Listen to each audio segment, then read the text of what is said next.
የፌዴራል መንግስት መቀሌን እንዲቆጣጠር እንዲሁም በትግራይ ክልል መከላከያ በሁለት ካምፖች እንዲሰፍር ተስማምተን ነበር ሲሉ አቶ ጌታቸው ረዳ ተናገሩ። ብልጽግና ትክክል ያልሆነ አካሄድ የሚከተል ከሆነ ለመታገል ዝግጁ መሆናቸውንም ይፋ አድርገዋል። የጠቅላይ ሚኒስትሩ አማካሪ ከትግራይ ወታደራዊ ግዳጅን ሸሽተው በአዲስ አበባ ስለታሰሩ የትግራይ ተወላጆችም ለመጀመሪያ ጊዜ በዝርዝር ተናግረዋል። ቀዳሚው ዘገባችን ነው፣ በስፋት እንዳስሰዋለን። የኢትዮጵያ መንግስት በጦርነቱ ውስጥ እየተሳተፈ እንደሚገኝ ማስረጃ አለ ሲል ሻዕቢያ ገለጸ። ኤርትራ ለትናንቱ የጠቅላይ ሚኒስትር አብይ አህመድ የፓርላማ ንግግር አፋጣኝ ምላሽ ሰጥታለች። እንደተለመደው ክሶቹን ሁሉ አይንን ግንባር ያድርገው ሲል የካደ ሲሆን ብልጽግና ድራማ እየሰራ ነው በማለት ወንጅሏል። ታደምጡታላችሁ። የተፈራው ጦርነት ሌሊቱን ፈነዳ። ዓለም ትኩረቱን ሁሉ ጦርነቱ ወደ ተቀሰቀሰበት ቀጠና አድርጓል። ረጅም ርቀት ተወንጫፊ ሚሳኤሎችና ድሮኖች በስፋትና በብዛት እየተተኮሱ ሲሆን በአፋጣኝ ጦርነቱ እንዲቆም ከግራም ከቀኝም ጫና እየተደረገ ነው። ተሰሙታላችሁ።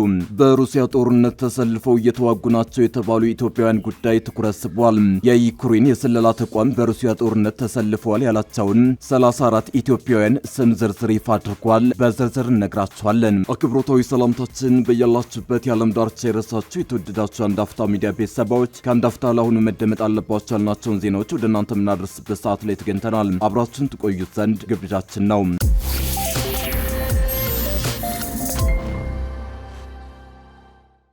የፌዴራል መንግስት መቀሌን እንዲቆጣጠር እንዲሁም በትግራይ ክልል መከላከያ በሁለት ካምፖች እንዲሰፍር ተስማምተን ነበር ሲሉ አቶ ጌታቸው ረዳ ተናገሩ።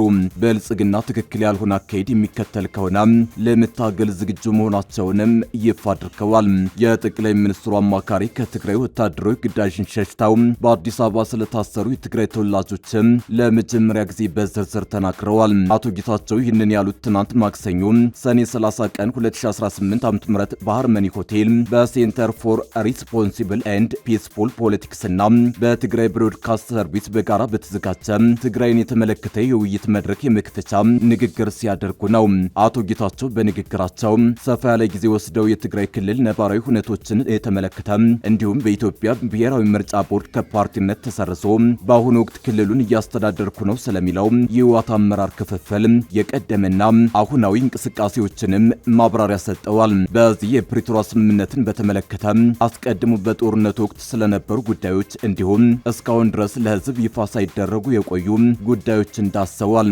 ስምምነቱን በተመለከተ በሰጡት ማብራሪያ ፕሪቶሪያ የተፈራረምነው እኮ ከፌዴራል መንግስት ጋር ለመስራት ነው፣ እንደዚያ ነው የሚለው ያደረኩት ምርጫ ትክክል አልነበረም። ስለዚህ አንድ ህገ መንግስት የሚለውን ተቀብያለው፣ አዲስ አበባን ተቀብያለው ብለን ነው የተስማማ ነው ብለዋል። ፕሪቶሪያን የሚያውቅ ሰው አለ፣ አንብቦ የሚያውቅ ሰው አለ ሲሉ ጠይቀዋል።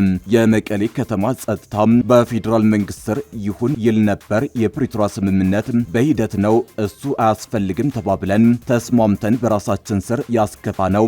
ቀድሞ ቀርቦ በነበረው በውሉ ክፍል መሰረት የመቀሌ ከተማ ጸጥታ በፌዴራል መንግስት ስር ነው መሆን የነበረበት። ተስማምተን ነው የመጣ ነው። ናይሮቢም ድረስ የተወያየ ነው። አዲ ጉደምና አጉላ የመከላከያ ካምፖች እንዲኖሩ ተስማምተን ነው። የሚመለከተው ስራ አስፈጻሚም ነበር። ከመቀሌ ከተማ ሁነንማ አንንቀሳቀስም ተብሎ ቦታ እየተመረጠም ነው የነበረው። ይህንን የተቀበለ አመራር ነው ብለዋል። ጦርነቱ ሲጀመር በአመራሩ በኩል የነበረውን የተሳሳተ ስሌትና የግንኙነት ክፍተት ያስረዱት አቶ ጌታቸው እኔ እንዳልኳችሁ ጦርነቱ ሲጀመር ሁላችንም አመራር ውስጥ የነበርን ሰዎች በተሳሳተ ስሌት የጠበቅነው ነገር ነበር። አንዳንዱ በ3 ሳምንት መንግስትን እንገለብጣለን ብሎ ያስብ ነበር ብለዋል። በወቅቱ የነበረውን የቋንቋና የጽንሰ ሐሳብ አለመግባባት ሲያብራሩ እኔ ቃል አቀባይ ሁኜ ገለጻ ሲደረግ በትግረኛ አንድ በተደጋጋሚ ይነገረን የነበረ ቃል ማይሽና ማለት ቀጥተኛ እንደወረደ የአማርኛ ትርጉሙ አሻሽለናል ማለት ነው። እናም እኔ ገለጻ ሲደረግልኝና ይህ ቃል ሲነገረኝ የሚገባኝ የነበረው ወደፊት ገፍተናል፣ አሸንፈናል ነው የነበረው። በኋላ ከመቀሌ መውጣት እንዳለብን ሲነገረን ትንሽ ልንግባባ አልቻልንም። አሸንፈናል ስትሉን አልነበረ አልነበረም ወይ ስል ለካ ማፈግፈግ ለማለት ነው ቃሉ ጥቅም ላይ ሲውል የነበረው በማለት በወቅቱ የነበረውን ሁኔታ ገልጸዋል። በሰላም ስምምነት ሂደቱ ላይ ምንም አይነት ጸጸት እንደሌላቸው የጠቀሱት አቶ ጌታቸው ይልቁንም ከዚያ ቀደም ስለ ሰላም ለማሰብ ጊዜ መውሰድ እንደነበረባቸው ጠቅሰዋል። እኔ የምጸጸትበት የምለው ነገር የለኝም። በዚህ ጉዳይ ላይ የምጸጸትበት ነገር ካለ ከኛ ምናልባት ጊዜ ወስደን ስለ ሰላም ብናስብ ኑሮ ብዬ ነው ካሉ በኋላ ከፕሪቶሪያ ስምምነት በፊት ከትግራይ መንግስት ባለስልጣናት ጋር ለመወያየት የተፈጠሩ እድሎችን በተለያዩ ምክንያቶች ወደ ኋላ በማለት መጠቀም አለመቻሉ አሁንም የሚያሳምም ጉዳይ መሆኑን ተናግረዋል። አቶ ጌታቸው አሁንም ቢሆን የሰላም ስምምነቱን በሙሉ ድምጽ ደግፎ መንቀሳቀስ እንደሚገባ በማሳሰብ ስልጣንን ብቻ የሙጥኝ በማለት ህዝብን ወደ ጥፋት የሚወስዱ አካላትን ተችተዋል። የትግራይ ህዝብ የሚገባውን ሰላም ከማግኘት አንጻር የፕሪቶሪያውን ስምምነት ነክሰን ይዘን ብንንቀሳቀስ ኑሮ ሁሉም ባለ ድምጽ በዚህ ጉዳይ ላይ ቢሰራ ኑሮ ሊፈጠር የሚችለውን ነገር ማሰብ ጥሩ ነው። ከዚህ ባለፈ እንዳልኩት ከስልጣንና ከስልጣን ውጪ አለማስተዋል፣ አሁንም ስህተትን ለመደጋገም ስልጣኑ የኔ ነው ህዝብን ለጥፋት መጠቀምና ስልጣኑ የኔ ነው የሚል አመራር አሁንም ስልጣኑን ነክሶ ይዞ ወደ ሌላ የጥፋት መንገድ ሊያስገባ የሚፎክርበት ሁኔታ አለ ብለዋል። አሁን በትግራይ ስልጣን ይዣለሁ የሚለው አመራር ወጣትን በማስፈጀት ላይ የተመሰረተ ውትድርና ተይዞ ሲንቀሳቀስ እንዲሁ ከጎን ሆኖ መመልከት አይገባም ያሉት አማካሪ ሚኒስትሩ የፌዴራል መንግስት ያጠፋው ጥፋት ካለ እንታገለዋለን። የምንታገለው ሀቅን ይዘን ነው። የሌለ ነገር እየፈጠርን አይደለም። እኔ በሚገባይ ልክ የተፈናቃዮችን መመለስ በተመለከተ የፌዴራል መንግስት ሙሉ በሙሉ ቁርጠኛ አቋም ወስዶ ነበር። ይህንን ፍሳ ያውቃል፣ ታደሰ ያውቃል፣ ዮሐንስ ወልደ ጊዮርጊስ ያውቃል፣ ምግበይ ያውቃል፣ ሁሉም ያውቃሉ። ተስማምተው ጨርሰው ሄደው ነበር። ግን አያዋጣቸውም፣ ለወርቅ ንግድ አያዋጣቸውም፣ ለኮንትሮባንድ አይጠቅምም በማለት አብራርተዋል። የኢትዮጵያ መንግስት በጦርነቱ ውስጥ እየተሳተፈ እንደሚገኝ ማስረጃ አለኝ ሲል ሻዕቢያ ገለጸ። ኤርትራ ለትናንቱ የጠቅላይ ሚኒስትር አብይ የፓርላማ ንግግር አፋጣኝ ምላሽ ሰጥታለች። እንደተለመደው ክሶቹን ሁሉ አይኔን ግንባር ያድርገው ሲል የካደ ሲሆን ብልጽግና ድራማ እየሰራ ነው በማለት ወንጅሏል። የኤርትራ መንግስት ጠቅላይ ሚኒስትር አብይ አህመድ በፓርላማ ቀርበው ለሰጡት ማብራሪያና በተለይ ከኤርትራ ከህወሓትና ከሱዳን ወቅታዊ ሁኔታ ጋር በተያያዘ ላነሷቸው ነጥቦች በማስታወቂያ ሚኒስቴሩ በኩል ፈጣንና ጠንከር ያለ ምላሽ ሰጥቷል። ሁለቱ ወገኖች በቀጠናው ሰላምና በጎረቤት ሀገራት ጣልቃ ገብነት ዙሪያ እርስ በርሳቸው ተቃራኒ የሆኑ ክሶችን ሰንዝረዋል። ጠቅላይ ሚኒስትር አብይ አህመድ በፓርላማ ንግግራቸው በትግራይ ክልል የሚንቀሳቀሱ ኃይሎች ወጣቶችን በጉልበት እያፈሱ ለሱዳን ጦርነት እየሸጡ መሆኑን ገልጸዋል። የትግራይ ወጣቶች በማያውቁት ጉዳይ በሱዳን ጦርነት ውስጥ ህይወታቸውን እያጡ ነው ያሉት ጠቅላይ ሚኒስትሩ ይህ ድርጊት የህዝቡን መከራ የሚያባብስ ነው ሲሉ ወቅሰዋል። በተቃራኒ የኤርትራ ማስታወቂያ ሚኒስቴር በወጣው መግለጫ ለሱዳን ግጭት መባባስ ተጠያቂው የኢትዮጵያ መንግስት ራሱ ነው ሲል ገልጿል። ኢትዮጵያ ለሱዳኑ ፈጣን ደጋፊ ኃይሎች RSF በቤንሻንጉል ጉሙዝ ክልል ውስጥ ሚስጥራዊ የጦር ሰፈርና ማሰልጠኛ በመስጠት በቀጥታ በጦርነቱ ውስጥ ተሳትፎ እያደረገች መሆኑንና ለዚህም ግልጽ ማስረጃዎች አሉ ሲል አጸፋዊ ክስ ሰንዝሯል። ጠቅላይ ሚኒስትር አብይ አህመድ በንግግራቸው የኢትዮጵያን ሉዓላዊነት አደጋ ላይ የሚጥል ማንኛውንም አይነት ትንኮሳ ለመመከት መንግስታቸው ዝግጁ መሆኑን አረጋግጠዋል። የኤርትራ መንግስት በበኩሉ ኢትዮጵያ የዓለም አቀፍ ህግጋትንና የቀጠናውን ሀገራት ሉዓላዊነት እየጣሰች ነው ያለችው የባህር በር ባለቤትነት በሚል በምታሳየው የግዛት ማስፋፋት ፍላጎት ነው ብሏል። የኢትዮጵያ መንግስት በአንድ በኩል ጥቃት አድራሽ፣ በሌላ በኩል ደግሞ ተጠያቂ ሆኖ የመቅረብ ድራማ እየሰራ ነው ስትልም ወርፋለች። አብይ ለሀገር ውስጥ ፖለቲካዊ አለመረጋጋትና ለክልላዊ ውጥረቶች ሻዕቢያንና ህወሓትን ተጠያቂ ሲያደርጉ የኤርትራ መንግስት ደግሞ በተቃራኒው የኢትዮጵያ መንግስት የሚከተለው ያልተረጋጋና ቀስቃሽ ፖሊሲ ለቀጠናው ሰላም መታወክ ዋና መንስኤ ነው ብሏል።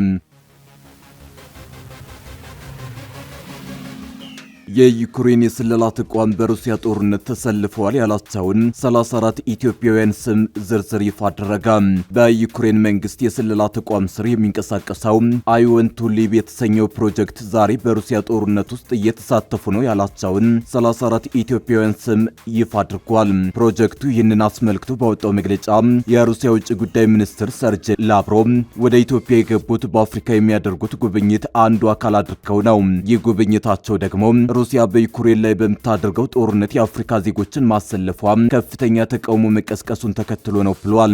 ሚኒስትሩ አዲስ አበባ መግባታቸውን ምክንያት በማድረግ ለሩሲያ ተሰልፈው የሚዋጉ 34 ኢትዮጵያውያንን ስም ይፋ ለማድረግ መወሰኑን የጠቀሰው ፕሮጀክቱ ከነዚህ መካከል ቢያንስ 3ቱ መሞታቸውን አስታውቋል። ፕሮጀክቱ እንደገለጸው እነዚህ ኢትዮጵያውያን ለሩሲያ ጦር ኃይል የፈረሙት በተለያየ ጊዜ ነው። እንደ አውሮፓውያን አቆጣጠር ዲሴምበር 24 ቀን 2024 8ቱ ኮንትራት መፈረማቸውን ጠቅሶ ሴፕቴምበር 1 ቀን 2025 ደግሞ 10ሩ እንዲሁም ኦክቶበር 30 ቀን 2025 በተመሳሳይ 9 ሰዎች ኮንትራት መፈጸማቸውን አስረድቷል። እነዚህ ኢትዮጵያውያን ኮንትራቱን የፈጸሙት በቀጥታ ከሩሲያ ጦር ኃይል ጋር ሳይሆን በህገወጥ የሰዎች አዘዋዋሪዎች አማካኝነት እንደሆነ አስታውቋል። ይፋ ከሆኑት 34ቱ መካከል በእድሜ ትንሽ የሆኑት አዱኛ አሮንና ዘለቀ ናትናኤል መሆናቸውን ገልጾ እድሜያቸው በሀያዎቹ መጀመሪያ መሆኑን ጠቅሷል። በእድሜ ትልቁ ደግሞ ሀብተ ማርያም ስንታዩ የተባሉ መሆናቸውንና እድሜያቸው 50 መሆኑን አስረድቷል። ፕሮጀክቱ እንዳለው የእነዚህን 34 ኢትዮጵያውያን ስም ለማወቅ የተቻለ ቢሆንም በሩሲያ ጦር ኃይል ውስጥ ተሰልፈው እየተዋጉ ያሉ ኢትዮጵያውያን ግን በርካታ ናቸው። ጨምሮም እስካሁን ባለው መረጃ ከ40 የአፍሪካ ሀገራት የተወጣጡ 2984 ሰዎች ለሩሲያ እየተዋጉ ሲሆን ከነዚህ ውስጥ 6ቱ ሕይወታቸው ማለፉን ለመረዳት መቻሉን አስታውቋል። የአሜሪካ ጦር ኢራን ውስጥ በርካታ ኢላማዎች ላይ ጥቃት መፈጸሙን ካስታወቀ በኋላ የኢራን አብዮታዊ ዘብ በቀጠናው የሚገኙ የአሜሪካ ወታደራዊ ተቋማት ላይ ያጸፋ ጥቃት መፈጸሙን ገለጸ።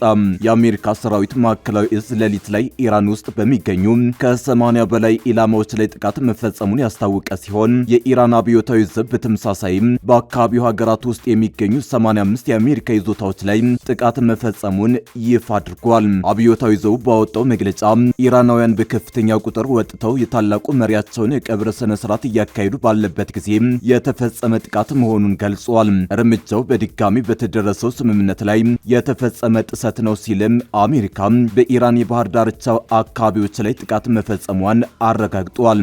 ለዚህ ጥቃት በተሰጠው የመጀመሪያ ደረጃ ምላሽ የሀገሪቱ የባህርና የአየር ኃይሎች የጋራ የሚሳይልና የድሮን ጥቃቶችን መፈጸማቸውን ገልጿል። በጥቃቱም ባህሬን ውስጥ የሚገኘው የአሜሪካ ባህር ኃይል ሰፈርና ኪዮቶ ውስጥ ያለው የአሜሪካ የአየር ኃይል ሰፈር 85 ኢላማዎች ላይ መመታታቸውን አስታውቋል። የኢራን አብዮታዊ ዘብ ያጸፋ ጥቃት መፈጸሙን ከማሳወቁ በፊት የኪዮት ሰራዊት የድሮንና የሚሳኤል ጥቃቶችን ለመከላከል የአየር መከላከያ ስርዓቶችን መጠቀሙን የገለጸ ሲሆን ባህሬን ውስጥ ደግሞ የአየር ጥቃት ማስጠንቀቂያ ደወል ተሰምቷል። አሜሪካ በኢራን ላይ ጥቃት የፈጸመችው ማክሰኞ ዕለት በሆርሙዝ ወሽመጥ ላይ 3 ነዳጅ ጫኝ መርከቦች ላይ ጥቃት ከተፈጸመ በኋላ ሲሆን ኢራን ግን በጥቃቱ ውስጥ እጇ እንደሌለ አስታውቃለች። ሳውዲ አረቢያ፣ ኳታር እና ዩናይትድ ስቴትስ በመርከቦቹ ላይ ለተፈጸመው ጥቃት የኢራን እስላማዊ አብዮታዊ ዘብን ተጠያቂ አድርገዋል። ይህ በአሜሪካ ሰራዊት የተከፈተውና ኢራን ያጸፋ ጥቃት የሰነዘረችበት ሁኔታ ከሳምንታት በፊት በሁለቱ ወገኖች በኩል ከተደረሰው ስምምነት በኋላ በአካባቢው አዲስ ወታደራዊ ፍጥጫ ቀስቅሷል።